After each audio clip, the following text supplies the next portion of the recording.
Sripada Sharanam Prapadhye. Chapter 27. Visiting Virupaksha in the Panchadeva Pahad area. Sri Dharmagupta and I reached the opposite bank of the river Krishna. It was afternoon. It was Thursday afternoon, which was very sacred time when Sri Guru Sarvabhauma receives Bhiksha from various places at the same time. Sripada asked us to construct a house with straw grass, that too in a single day. We were not acquainted with the place. Moreover, a site was required to construct the house. House construction implements were required in that place. Straw grass was required to cover the top. Suitable laborers were required for doing all these things. The importance of Panchadeva Pahad. We were wandering hither and thither like aimless travelers. We entered into a field. The cultivator was constructing a cow shed for the cattle. He was arranging a high pedestal in an elevated place at a suitable location for the landlord to sit. The owner of that place invited us cordially and gave us a meal. We were hungry. We were doubting whether we can eat a meal served by a Shudra. That owner spoke harshly. "Oh, you stole our cattle and sold them in other places. Now you came again to see if any cattle are still left so that you can stealthily drive them away. For such of you who came with that bad intention, a doubt arose whether food from a Shudra can be taken." We understood the matter. The landlord was thinking that we were thieves. We ate the meal with aversion. During the course of conversation, we learned that his name was Virupaksha. When we finished meals, we were tied to those two trees. I was a poor Brahmin and made a living by begging. I did not have any money, but Sri Dharmagupta had money. The landlord ordered his servants to snatch all the money from us. The unimaginable lilas of Sripada. We felt that there was no use even if we told them the truth about us. By the orders of the landlord, we became prisoners, not knowing what to do. In the meantime, some milars came there. Among the milars, there was a sect known as Ganga Kavillu. These people carry piritas of Sri Vasavi Kanyaka Parameshwari. They apply tripundras. They hold small victory bells in their hand and sing songs and verses eulogizing Sri Kanyaka Parameswari Devi. These Ganga Kavilus carry large metal vases with narrow openings on yokes and come at the time of marriages and other auspicious events and on the occasion of the birthday of Mother Sri Vasavi. Besides these, another type of people called Veeramushtulu also visit these places. They come with prabhas tied around their waist, shouting Jaya Jaya and making sounds of victory with the bells in their hands. On these prabhas, one can see swords, armors, and many more different war weapons. Along with the Milars, the Veeramustulu also came to that place. Some soldiers of the king Vishnuvardhana became devotees of Mother Sri Vasavi and joined the Balanagaras to fight with the soldiers that were loyal to Vishnuvardhana.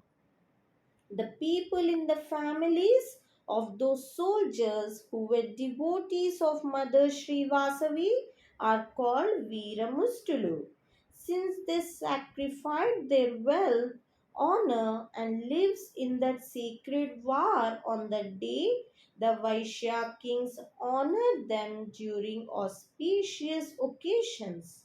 That cultivator offered meals to the Mailas and Veeramustus and honored them. Then he released us and requested us to participate in the construction of the cowshed. We agreed.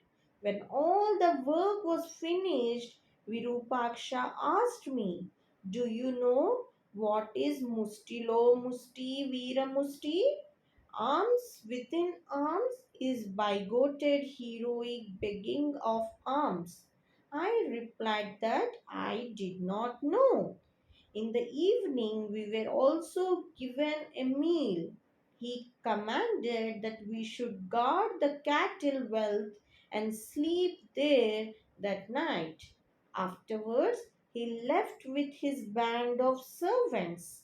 That night, we both recollected the name of Sripada and his lilas. When we woke up in the morning, we found no trace of cows or oxen in the cowshed. The cultivators nearby asked us at what price we purchased the land. We told them about the things that happened the day before. They did not believe our statements and considered us to be mad people. It could not be resolved as to what was truth and what was false. Then a stranger came there. He questioned us. Did Sri Vasavi Kanyaka take birth on Vaishaka Shuddha Dashami or on Saptami? Sri Dharmagupta replied that Mother Sri Vasavi was born on Dashami, and on that day it was a full Dashami Tithi, and that it was on a Friday. When we heard that reply, he questioned, "Are you two lunatics going to that lunatic in Kurungadda who is sitting without any work?" The conduct of that stranger was objectionable to us. Sri Dharmagupta said to me, even if the stranger spoke offensively, he thought our duty. We must go to Kurungadda immediately. On a boat we travelled to Kurungadda. There was no money, neither with me nor with Sri Dharmagupta, to pay to the boatman. That boatman rebuked us, saying, "For now I am excusing you and am I leaving you? It is your duty to inform me even before you get into the boat whether you have money or not." The boatman looked to Sri Dharmagupta. He took away the ring on the hand of Sri Dharmagupta. He did not keep it with him, but threw it into the river Krishna. We reached Kurungadda. Sripada, after taking bath in the river Krishna, was in deep meditation. After a little while, he opened his eyes. Looking at us, he smiled.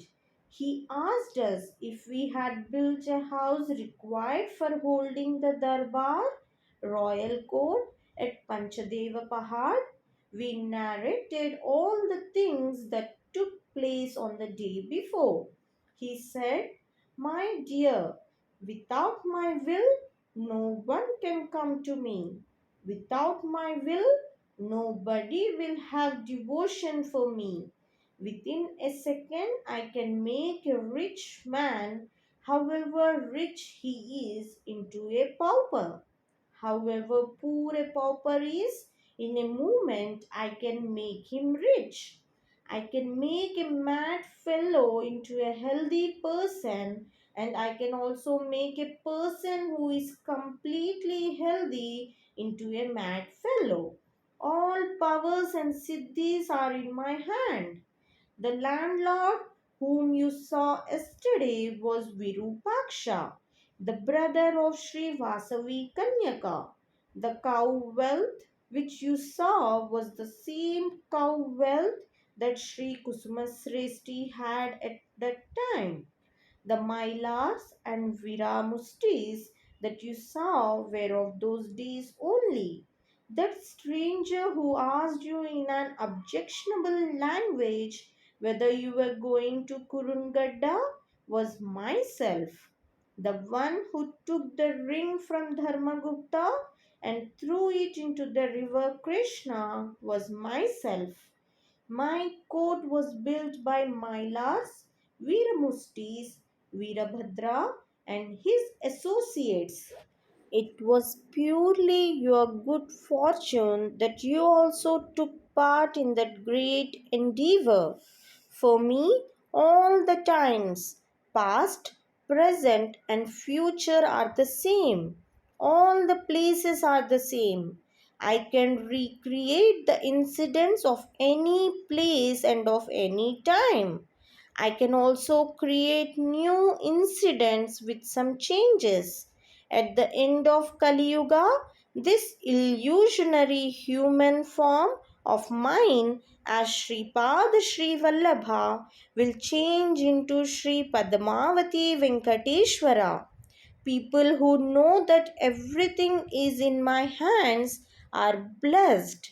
Sripadarajam Sharanam Prapadhye.